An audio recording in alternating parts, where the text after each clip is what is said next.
महादेव। ओम गुरुर्ब्रह्मा गुरुर्विष्णु गुरुर्देव महेश्वरः गुरुः साक्षात् परब्रह्म तस्मै श्री गुरवे नमः। श्री गुरुचरण कमलेभ्यो नमः। बोले श्री गुरुदेव भगवान की जय।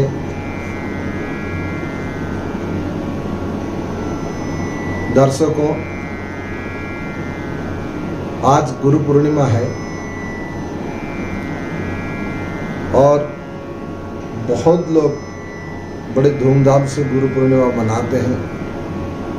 अपने अपने गुरुदेव के आश्रम जाते हैं या स्थान जाते हैं, उनका आशीर्वाद ग्रहण करते हैं। तो आज ये बात जरूरी है कि हम समझना कि आज के दिन क्यों जाते हैं, इसके बारे में जानकारी पहले आपको मैं दे दूं। भगवान वेद व्यास जी आज के दिन ही प्राकट्य हुए थे और ये जितने हमारे आध्यात्मिक का ज्ञान है, वेद पुराण उपनिषद, ये व्यास से अलग नहीं है। भगवान वेद व्यास से कोई अलग नहीं है। यानी कि संपूर्ण धर्म आध्यात्मिक ज्ञान इत्यादि इत्यादि जो भी है वो व्यास जी से ही निकले हैं। तो इसलिए व्यास जी, भगवान वेद व्यास जी को हम गुरु स्वरूप मानते हैं क्योंकि उन्हीं से ही सब कुछ ज्ञान प्राप्त मिलता है। तो आज के दिन उनका प्राकट्य उत्सव हुआ था, तो इसलिए गुरु पूर्णिमा कहा जाता है। अब प्रश्न, बहुत सारे भक्तों का प्रश्न था और जहाँ तक कि हम उस बहुत सारे प्रश्न का उत्तर देंगे, लेकिन कुछ रह भी जाए फिर अगले कभी एपिसोड में आप दे देंगे। देखिए, सबसे पहले हम गुरु किसको कहेंगे, गुरु किसको बनाएंगे, गुरु कैसा होना चाहिए और गुरु मंत्र का क्या काम है, गुरु दीक्षा लेने का क्या काम है और गुरुओं के बारे में क्या क्या जानकारी करना है, इन सब विषय में आज चर्चा करते हैं। दीक्षा क्यों लेना चाहिए? देखो, एक बात है, दीक्षा लेने का एक मूल भावार्थ ये है कि आप किसी न किसी एक व्यक्ति को गुरु सदृश मानकर, गुरु स्वरूप में मानकर आप उनसे आध्यात्मिक ज्ञान प्राप्त करें और साथ में वो जो मंत्र देते हैं वो मंत्र अगर आप जपते रहेंगे तो इसके बाद आप अन्य मंत्र अपने आप को उसमें मंत्र की सिद्धि प्राप्त होती है। अगर आपने अदीक्षित है, आपने मंत्र किसी गुरु से नहीं लिया और YouTube से और आजकल गूगल गुरु से निकाल के मंत्र कई लोग जप करने लग जाते हैं, उसका कोई फल नहीं मिलता। क्योंकि शास्त्र कहता है तत्र मंत्राश्च विद्याश्च निष्फला नात्र संशय। बिना गुरु से अदीक्षित व्यक्ति के लिए ये सारे मंत्र निष्फल माना गया है। तो गुरु को आप किसी को भी गुरु को माने। और देखिए, मैं एक बात बताऊं, कई लोग ऐसे गुरु भी बन जाते हैं जो स्वयं तो दीक्षित नहीं है और दूसरे को दीक्षा जरूर दे देते हैं। आपको संसार में ऐसे सैकड़ों हजारों तादाद में मिलेंगे। अब इसको कैसे परखें कि हम जिससे दीक्षा लेने जा रहे हैं वो किसी गुरु परंपरागत से जुड़ा है या नहीं, इसको जानकारी करने के लिए शास्त्र आज्ञा करता है। विंशति पुरुषा वापी नवसप्त त्रयो विवा न ज्ञाता गुरु वंशानाम शिष्यश्चेन नष्ट संतति। इसमें कहा गया है कि आप जिनसे गुरु दीक्षा ले रहे हैं वो व्यक्ति आप कहीं गुरु परंपरा से जुड़ा है या नहीं, ये तो आपको जानकारी करना है। उस जानकारी करने के लिए उनसे ही पूछना है कि गुरुजी, हम आपसे आज दीक्षा लेने आए हैं, लेकिन आप ये तो बताइए आपके गुरु कौन है, आपके परम गुरु कौन है और आपके परमेष्टि गुरु कौन है। कम से कम 3 गुरुओं का, उनके जिनसे आप दीक्षा ले रहे हैं उनको उसको 3 गुरु का ज्ञान हो, तो आप समझ लेना वो व्यक्ति निश्चित रूप से गुरु परंपरागत जुड़ा हुआ है। वो कहीं ना कहीं उससे दीक्षा लेने से कोई अशुभ नहीं होता। अगर किसी ने दीक्षा नहीं लिया और उससे अगर आपने दीक्षा ले लिए तो आपकी संतति नष्ट होते हैं, ये निश्चित आप मान लीजिए। इसीलिए बहुत सारे गुरु बनाने से, गुरु मानने से पहले हमको थोड़ा बहुत भी गुरु के विषय में जानकारी होना आवश्यक है। इसलिए शास्त्र कहता है कम से कम 20 गुरु की आगे की 20 पीढ़ियों का जानकारी कर लो। अगर नहीं कर ले तो 9 कर लो, 9 ना हो 7 नहीं कर पाए कम से कम 3, यानी कि आपके श्री गुरु, परम गुरु और परमेष्ठी गुरु, ये 3 गुरु का ज्ञान कर लेने से आपको पता चल जाएगा उक्त व्यक्ति दीक्षित है या नहीं। अब कहते हैं कि यार चलो ठीक है, हम जिससे गुरु दीक्षा लिए हैं वो किससे दीक्षित है या नहीं, उससे हमारा क्या लेना देना। अरे भैया ये बात बताओ, जब कोई आप परंपरा में जुड़ेंगे नहीं, आप अपने पितरों का पूजा करते हो, पितरों के दादा परदादा पिंडदान इत्यादि करते हो, तो उसी प्रकार अपने वंश के अधिक आपको, जैसे आप पितरों का पूजा करते हो, तो इसलिए अपने ही गुरुओं का भी वंश का ज्ञान करना आवश्यक है। और देखो, आप पिता से जन्म लिया है तो यानी कि पिता आपके गुरु तो कहलाएंगे, इसमें कोई बात नहीं है। परंतु जो मंत्रदाता है वो पिता से भी बढ़कर है, वो पिता से भी बढ़कर है, क्योंकि शास्त्र कहता है जनका अधिको श्रेय मंत्रस्तु महेश्वर तस्मात् सर्वत्र विज्ञेय पूजनीय गुरुक्रम। आप उसको जानना चाहिए कि कम से कम जिससे हम मंत्र ले रहे हैं वो मंत्र की जो मंत्र दिए वो मंत्र हमको जो वो कोई एक बात में बोल दूं, आज कहीं जा कहीं लोग आ रहे गुरु मंत्र हमने लिया था भूल गए, लो काम खत्म। गुरु मंत्र लिया था हम भूल गए, आप गुरु मंत्र लिया भूल गए तो हम क्या करें भैया, तुम्हारा तो किसी काम का नहीं है। और कई लोग प्रश्न भी करते हैं, गुरुजी ऐसी बात है कि हमारे गुरुजी है नहीं है,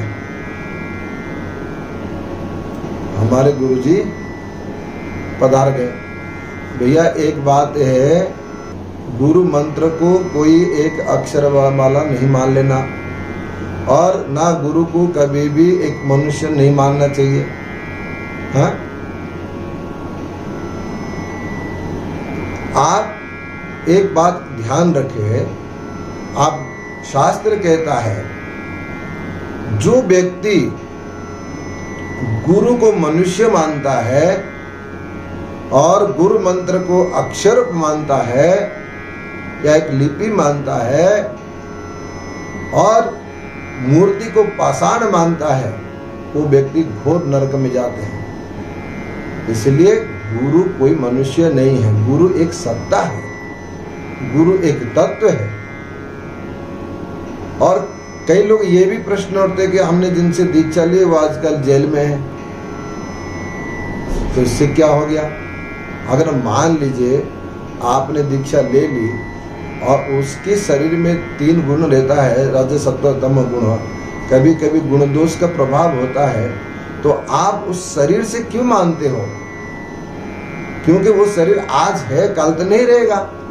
तो गुरु शरीर रूप नहीं है, गुरु एक सत्ता है। आप जिनसे मंत्र मिला वो आपके मंत्र की दीक्षा दे दिए तो आपको गुरु परंपरा में जोड़ दिए, उस परंपरा में आप पहुंच गए। अब यहाँ क्या हो रहा है इससे क्या लेना देना आपको। और शास्त्र में कई लोग और भी प्रश्न ऐसे पूछते हैं, गुरु जी ये बताइए कि गुरु की दीक्षा लेना है, जिससे मंत्र दीक्षित लेना है, तो क्या वो सन्यासी या गृहस्थ होना चाहिए, ये बात प्रश्न उठता है। लेकिन सन्यासी गुरु का दीक्षा का वर्णन मैंने शास्त्र में नहीं पढ़ा, हो सकता है और होगा, किसी महात्मा या कोई विद्वान और पढ़े होंगे, लेकिन मेरे ज्ञान के अनुसार गुरु तो गृहस्थी ही होना चाहिए। क्योंकि आप देखिए लक्ष्मी नारायण, गौरी शंकर, हाँ, ब्रह्मा ब्रह्माणी, कुबेरु कौबेरी, नरसिंह नारसिंही, इस प्रकार आप पूजा करते हैं। तो ठीक उसी प्रकार शास्त्र कहता नारायणे महादेव माता पिताश्च राजनी यथा भक्तिर भवे देवी तथा कार्य निजे गुरु। यानी कि जिस प्रकार नारायण महादेव और ब्रह्मा इत्यादि को आप उनकी शक्ति के पूजन करते हैं, तो इसी प्रकार जो गृहस्थ गुरु होंगे तो उनकी जो गुरुदेव की जो पत्नी होंगे वो आपकी गुरु माता कहलाती है। तो अब आपको ये बताइए, गुरु माता अगर गृहस्थ व्यक्ति से लिया तो गुरु माता तो मिल जाएगा, अगर सन्यासी व्यक्ति के लिया दीक्षा तो इसमें आपको गुरु माता प्राप्त नहीं होते हैं। तो वहाँ क्या करोगे? शास्त्र कहता है कि गुरु माता का भी पूजन करना चाहिए। इसलिए यहाँ इस श्लोक की लक्ष्मी नारायण स्वरूप मानकर जैसा पूजा करते हो, तो इसके आधार पर आपके गुरु भी गृहस्थ होना आवश्यक है। और कई लोग कहते हैं कि नहीं, अब देखिए थोड़ा सा और थोड़ा इतिहास में जाइए। अच्छा, भगवान रामचंद्र जी जिनसे दीक्षा ली उसमें से कोई है जो गृहस्थ ना हो? किसी ने भी आपको पुराण में मिला है जो दीक्षित ना हो, दीक्षा लिया हो जिनसे, और वो गृहस्थ ना हो? तो साक्षात प्रमाण है आपके पास। आप अनेक बार कथा सुनते हैं। आजकल कथावाचक भी जैसे जैसे स्वरूप धारण करते हैं वो अपने हिसाब से कथा को भी वो आपके सामने प्रेषित करते हैं। आपको समझ में नहीं आएगा, आपको लगेगा कि ये जो कह रहे हैं यही शास्त्रोक्त बातें हैं।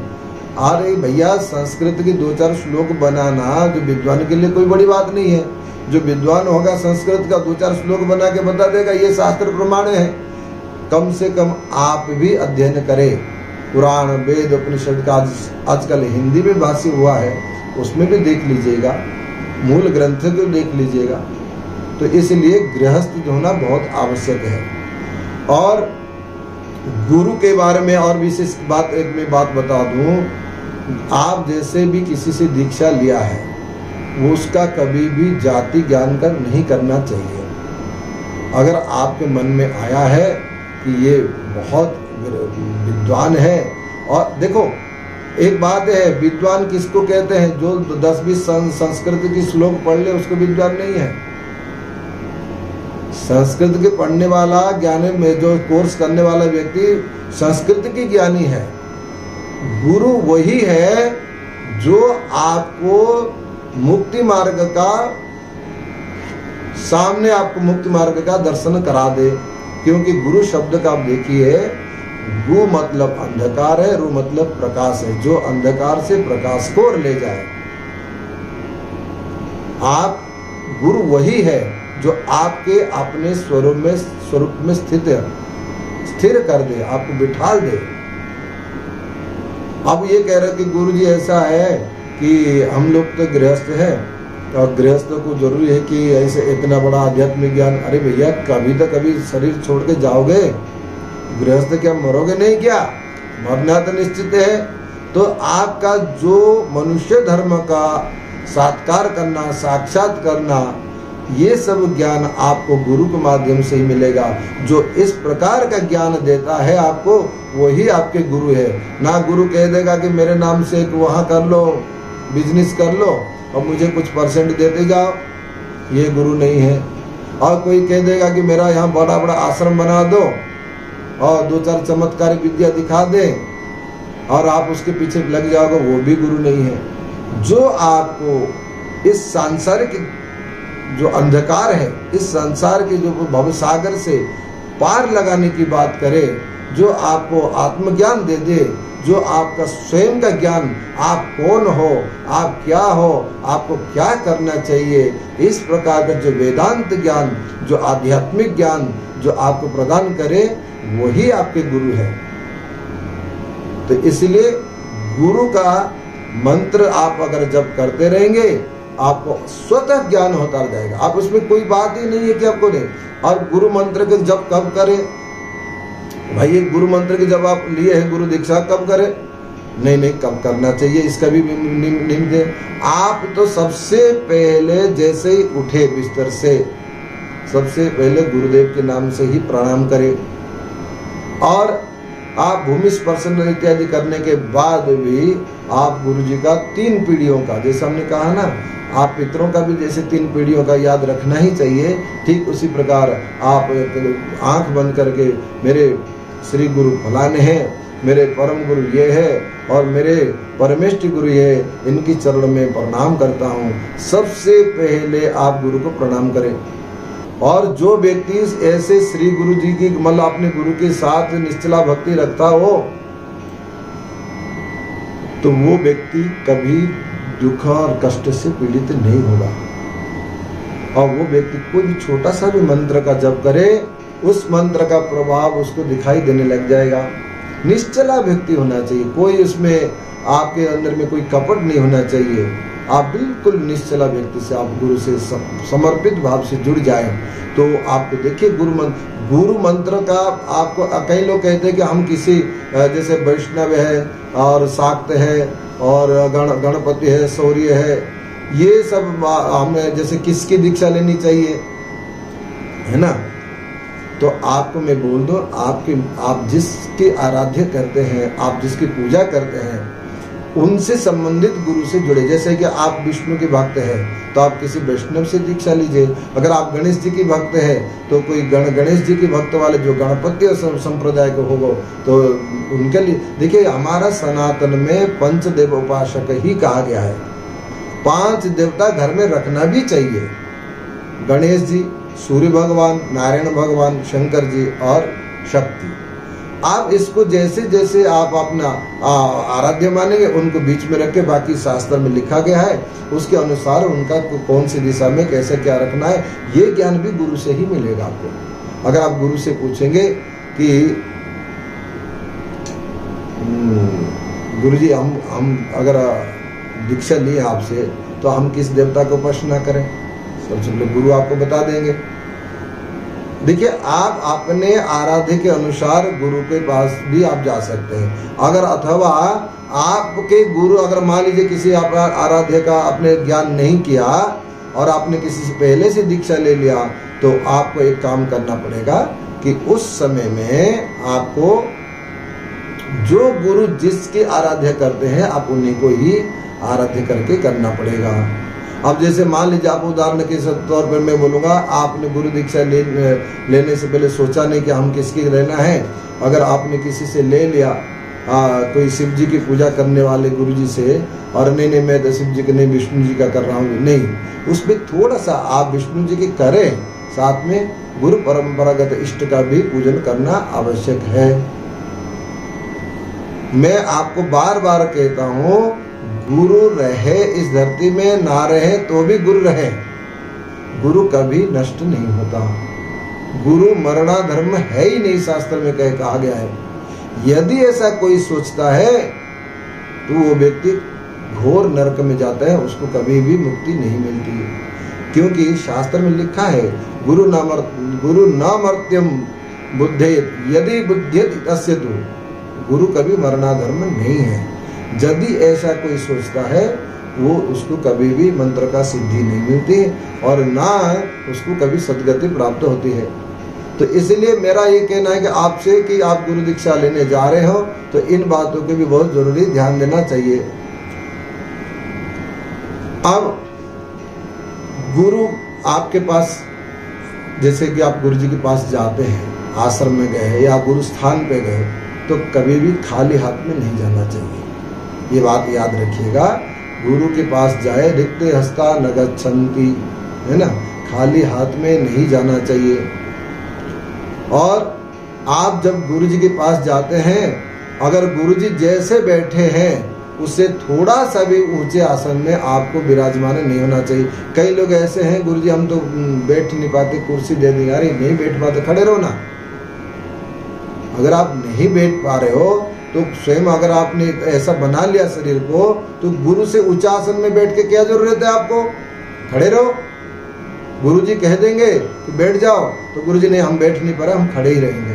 तो खड़े होने से दोष नहीं होगा। गुरु जी बैठे हैं तो खड़े होने से भी दोष नहीं है। अगर गुरु जी खड़े हैं, शिष्य बैठा है तो भी दोष रहेगा। शिष्य पहले उठ जाने पर गुरु का आदेश हो जाएगा, फिर बैठ सकते आप। दूसरी बात है कि आप जैसे कहीं गुरु जी जा रहे हैं और उनके गुरु जी यानी कि जो परम गुरु वो आगे चल रहे हैं और जिनसे दीक्षा लिए वो पीछे जा रहे हैं, तो कभी भी प्रणाम करना हो पहले परम गुरु का ही प्रणाम करें, फिर बाद में जो स्वगुरु को प्रणाम नहीं, मतलब दंडवत प्रणाम ना करके सिर्फ मन से प्रणाम करेंगे। इसमें गुरु का अपमान नहीं होता है। अगर गुरु आगे चल रहे हैं और पीछे परम गुरु चल रहे हैं, कभी कभी ऐसा होता है, तो भी आप सबसे पहले परम गुरु को ही पूजन प्रणाम करना चाहिए और जो स्वगुरु को मानसिक रूप से प्रणाम करना चाहिए। तो ये बहुत आवश्यक है कि आप 3 पीढ़ी का गुरु का स्मरण करें प्रतिदिन। और एक बात मैं बोल दूं, कहीं कहीं जगह पर ऐसे चर्चा भी चल जाती है, आपस में चर्चा करता रहे मेरे गुरु इतना बड़े सिद्ध पुरुष है, क्या बात है कि वो ऐसे ऐसे कर लेते हैं। कोई कहता अरे तुम्हारे गुरु क्या है, मेरे गुरु तो बहुत है। कभी भी गुरु के इस विषय में सभा में या अपने मित्र मंडली में किसी के साथ चर्चा नहीं करना चाहिए, क्योंकि अगर आपने चर्चा कर दिया, आप अपने गुरु के बारे में बढ़ाई करके अगला व्यक्ति उसका थोड़ा सा भी अपमान कर दिया, उसका संपूर्ण पाप आपको ही लगेगा। इसलिए आप कभी भी इस प्रकार की चर्चा ना करें, ना गुरु की निंदा भी नहीं सुनना चाहिए। मान लीजिए आपने जिसकी दीक्षा लिए हैं और कुछ ऐसे नास्तिक लोग होते हैं अपने अपने हिसाब से बनाते हैं। देखो एक बात है, भगवान कृष्ण जब आए थे वृंदावन, मथुरा में रहे, द्वारका में रहे, इतनी बड़ी युद्ध में रहा, अब उसमें सबने भगवान नहीं माना, उनको सबने भगवान नहीं माना। ये जानते भी तो कुछ लोग ऐसा होते भी है ना, अरे यार हो सकता है कोई सिद्ध पुरुष होगा तो उसके पास वैसे ही है। तो मेरा ये कहने का अभिप्राय है कि जो आप जिसको भगवान मानते हैं उसको वो हर कोई व्यक्ति भगवान माने, ये भी नहीं है। तो फिर रावण ना होता, ना कंस ना होता। अगर हम मान रहे हैं भगवान रामचंद्र को भगवान, तो रावण तो नहीं माना, रावण तो शत्रु मान लिया। तो रावण राम की निंदा कर रहे हैं, लेकिन अगर आपने राम भगवान राम का आराध्य मानते हो, वहां तो उसका सुनना भी नहीं चाहिए। तो इसी प्रकार गुरु के बारे में आप चर्चा नहीं करना है, क्योंकि जिनसे आपने दीक्षा ली है अगला व्यक्ति उसको ऐसा सम्मान करे और ऐसा पूजनीय भाव से बात करे, ये निश्चित नहीं है। हो सकता है निंदा कर दे, ये तो निश्चित है। तो इसीलिए अगर ऐसे परिस्थिति कभी आती है, गुरु के बारे में कहीं चर्चा चल रही है, आपके कान में श्रवण में आ गया, सबसे पहला कर्तव्य है कि आप उस स्थान से इतना दूर चले जाए जहां तक वो शब्द आपके कान में प्रवेश ना करे, और जो प्रवेश कर चुका है, जो आपने सुन लिया, उसको निवारण करने के लिए वही जो गुरु मत दिए हुए मंत्र को उसको निरंतर जप करें। जो आपके अंदर में प्रायश्चित करने की भावना उत्पन्न हो, तो उसी हिसाब से आपको गुरु मंत्र को निरंतर जप करके आप प्रायश्चित करें। ये बहुत जरूरी है, गुरु की निंदा नहीं करनी चाहिए। और कई लोग ऐसा कहते हैं कि गुरु जी से उधार भी मांगते हैं, बहुत बड़े बड़े महात्मा ऐसे भी हैं। गुरु जी से दीक्षा लेते हैं, गुरु जी आप कुछ मदद कर दीजिए। अरे गुरु से मांगना है या गुरु को देना है? अगर आप गुरु को दे नहीं पा रहे हो तो गुरु से कदापि मांगना नहीं चाहिए। गुरु को अगर लगे कि हाँ मेरे भक्त परेशान है, मैं कुछ मदद कर देता हूँ, तो वो बात अलग है, वो प्रसाद रूप से ग्रहण करें और कोशिश करें कि उसके बदले में गुरु जी ना भी लिए तो आप गुरु स्थान या गुरु के कार्य कर्म के जब भी कहीं कुछ होता है तो उसमें आपके गुरु की कृपा से आपका काम बन गया, तो उससे अधिक से अधिक आप खर्चा करें।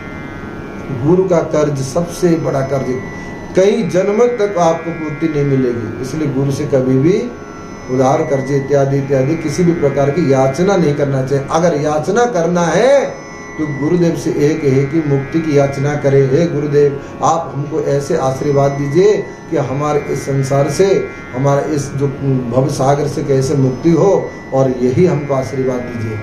देखो एक बात है, आप जन्म लिए माता की कोख से और पिता ने आपको पालन किया और स्कूल कॉलेज में जाके आपके ABCD आ खा खा खा गा वो सब पढ़ाई किए, लेकिन वो पढ़ाई करने वाले भी आपको वो शिक्षा गुरु है। अब आपको दीक्षा गुरु कौन कहलाता है? इसका मतलब ये कि कान में फूंक दे, वो भी नहीं है। कान में फूंकने वाले भी भूल जाते हैं कि शिष्य को भी याद नहीं रखते। तो वो जिनसे आपने मंत्र ग्रहण करके गुरु को भगवान स्वरूप माना है, वो आपके क्या कर सकते हैं? वो सीधे भगवान के आपके जो मुक्ति के मार्ग को आपको दिखा देते हैं। और चलना तो आपको ही जाना पड़ेगा। गुरु इतना कर सकते हैं कि जैसे कि आप नाव में नदी पार करना है और नाव में आप बैठे हैं, तो गुरु क्या करेंगे? नाव में बिठा देंगे और नाव में बिठाने के बाद नदी पार करा देंगे, फिर कहेंगे बेटा जाओ आप अपना लक्ष्य पूरा करो।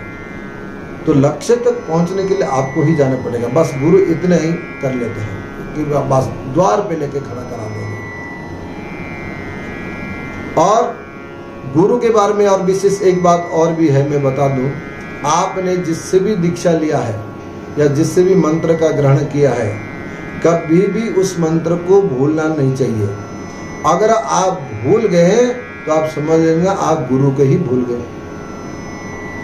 देखो एक बात है, भगवान रामचंद्र जी को अनेक अनेक बाधाएं आए। जब जंगल में वनवास में थे, तब भी उन्होंने बड़े बड़े ऋषि मुनियों के पास जाके अपना सॉल्व करने के लिए कुछ ना कुछ पूछा कि ये जंगल कैसा है, यहाँ कौन कैसा क्या है, और सभी ने उनको सबको बताया। इसका मतलब तात्पर्य ये हुआ कि आप चाहे एकांत में रहो, चाहे आप भीड़ में रहो, तो भी गुरु को स्मरण करना चाहिए। राजा भगवान के रामचंद्र के पिताजी दशरथ जी जब उनके संतान नहीं हो रहे थे, तो भी उन्होंने सबसे पहले गुरु से पूछा। आपकी कैसा भी समस्या हो, और कई लोग ऐसा कहते हैं कि हमारे गुरु जी ज्योतिषी नहीं जानते, हमें ज्योतिष के बारे में पूछना। अरे गुरु की बात के ज्योतिष से भी कई बढ़कर है। अगर गुरु ने कह दिया कि आप परेशानी जाके गए और गुरुदेव ने आपको कहा जाओ तुम्हारी परेशानी नहीं रहेगी, तो उस पे भरोसा करना, ना कि उस पे अविश्वास करके किसी ज्योतिषी के पास जाओगे तो वो ज्योतिषी तुमको 9 ग्रहों के क्या 15-20 ग्रहों की भी पूजा करते, कुछ नहीं होने वाला है। ये बात याद रखना। तो सबसे पहले गुरु का आज्ञा। आपको परेशानी है तो भी गुरु है, और आपको खुशी है तो भी गुरु है। अच्छे काम आ गया तो कई लोग गुरु को भूल जाते। नहीं, गुरु इतना है कि आपने गुरु को निमंत्रण, जैसे आप लड़की की शादी या लड़के की शादी कर रहे हैं, तो आपने गुरु को निमंत्रण दे दिया, तो गुरु का दायित्व है कि उस विवाह के सारे विघ्न को रक्षा करना। ये बात याद रखिएगा कि गुरु का महत्व कितना है। आप ये ना सोचो कि आजकल कुछ चमत्कारी विद्या हम दिखा दे रहे हैं, तो अरे वो बहुत चमत्कारी करते हैं तो चलो उन्हीं से ही दीक्षा ले लें। भैया ये चमत्कारी विद्या का ये तो एक आपका बंधन में डालने वाला है, ये गुरु नहीं है। जो बंधन से मुक्त कर दे वो आपके गुरु, वो अपने माया जाल में डालने वाला है। जो व्यक्ति आपको आपके कष्ट का निवारण करे, आपके हर वक्त आपके शुभचिंतक हो, जैसे आप गुरु के प्रति शुभचिंतक हो, वैसे गुरु भी अपना आप हो ही जाता है। गुरु को करने की जरूरत नहीं पड़ता है। आप एक उदाहरण देता हूं, जैसे कि तारामंडल में अनेक अनेक तारा है, लेकिन उस एक तारा को हम भी देखेंगे तो भी कहेंगे वो तारामंडल में ही है। अब 20 तारा को भी देखेंगे तो भी तारामंडल में है, और चंद्रमा को भी देखेंगे तो उसमें भी वो नक्षत्र तारामंडल में है।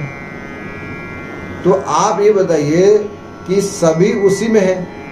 तो इसी प्रकार आपने अगर गुरु के पास चले गए तो आपकी सारे समस्या उनके पास पहुंच गया, बस आपको वो पूछने बोलने की जरूरत नहीं। इसी प्रकार आप गुरु के प्रति श्रद्धा भाव रखें, गुरु के मंत्र के प्रति विश्वास रखें, गुरु को मनुष्य ना माने, गुरु को गुरु सत्ता से जुड़े रहे और गुरु दीक्षा लेने से पहले इन विषयों का आवश्यक जानकारी कर ले। गुरु कभी भी आपके घर आते हैं, उनको सम्मान बिठाए, वो आपके भगवान से भी बड़े कर हैं, ये बात याद रखें। आपको भगवान का ज्ञान कहाँ से हुआ? वो भी गुरु से ही प्राप्त हुआ है। इसलिए ऐसे निश्चल भाव से अगर आप गुरु से समर्पित रहेंगे तो ज्योतिषियों के पास या किसी तांत्रियों के पास या किसी भी चमत्कारियों के पास जाके आप अपना माथा पीटने की जरूरत ही नहीं है। थोड़ा बहुत ज्योतिष की विद्या में जानता हूँ और मेरे पास बहुत लोग आते हैं। मैं उनसे सबसे पहले ये कहता हूँ, आप अपना गुरु मंत्र पर विश्वास रखिए और गुरु मंत्र निरंतर करिए, आपको परेशानी आएगी नहीं। अगर आपकी परेशानी आए उस समय में मानसिक रूप में गुरु के, अगर गुरु जी है तो गुरु के पास जाइए। अगर गुरु जी का स्वरूप आपके पास है, अगर आपने चिंतन किया है तो उनसे चिंतन करके भी आप निवेदन कर दीजिए। आपका जैसा भक्ति, जैसा समर्पण, जैसा विश्वास गुरु के प्रति होगा, वैसे ही आपके काम बन जाएंगे। बिना गुरु के सिवा और कहीं जाने की, शास्त्र में लिखा है तीर्थ जाने की भी जरूरत नहीं है, तीर्थ जाने की भी जरूरत नहीं है। अगर आप गुरु जी के धाम में चले गए, वो गुरु जी अगर मान लीजिए कितने बड़े धाम में रहते हैं, जैसे कि मैं उदाहरण देता हूँ, गुरु जी वृंदावन में रहते हैं, आप गुरु जी के धाम में गए तो आप गुरु जी के धाम में जाए तो बिहारी जी के दर्शन करने का बहुत आपका इम्पोर्टेंट नहीं है जितना गुरु जी के पास रहे। हाँ, गुरु जी के बेटे जाओ बिहारी जी के दर्शन कर ले तो कर लो, अन्यथा आपको जाने की जरूरत नहीं है।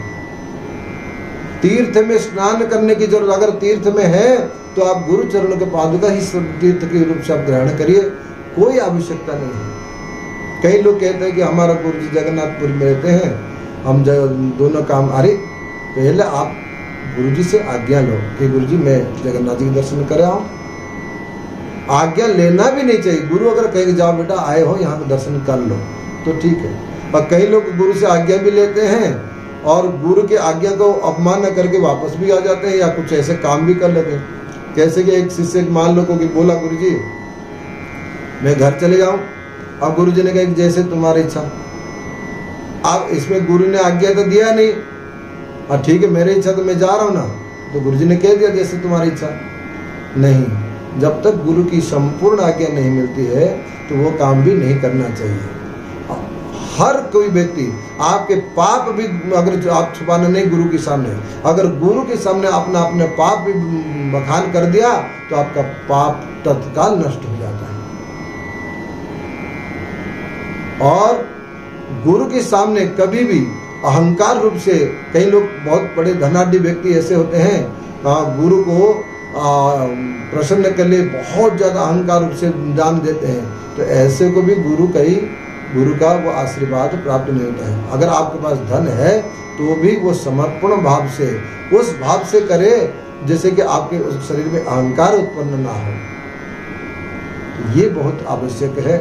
आपके पास गुरु अगर हो गया, कोई ब्रह्मा विष्णु महेश की कोई आवश्यकता ही नहीं है, किसी की आवश्यकता नहीं है, ना किसी ज्योतिषी का है, ना किसी तंत्र के, ना किसी पाखंडी, किसी की आवश्यकता नहीं है। एक गुरु ही आपके लिए सब कुछ कर सकते हैं। इसीलिए इस गुरु पूर्ण पावन अवसर पर मैं आपको सभी को अपने अपने गुरुदेव के प्रति भक्तिभाव रखें और आपके अंदर में गुरुदेव के प्रति कभी विकार ना उत्पन्न हो, यही मैं अपने श्री गुरुदेव के चरणों में प्रणाम करता हूँ।